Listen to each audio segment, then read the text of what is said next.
Tanungin natin ng siya. husband. Ikaw muna. Ako muna, so Oo. tatanungin din natin siya. Yes, Oo, later ready ka on. ba sumagot? Comfortable ka ba? Pwede, may isang microphone pa naman dito Ayan, pwede mo paupuan. Okay, talk show na ito. Oo naman po.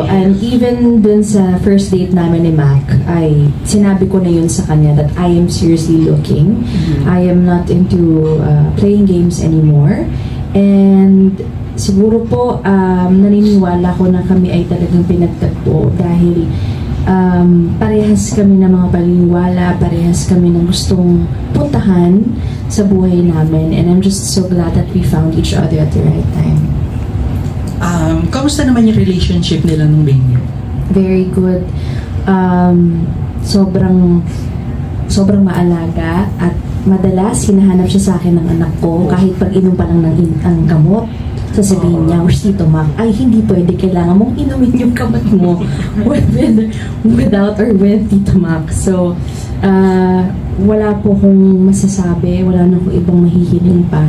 Grabe yung suporta at saka pagmamahal at pag-iintindi niya sa amin. Dalawa. Thank you so much, Rita. Thank you. Salamat.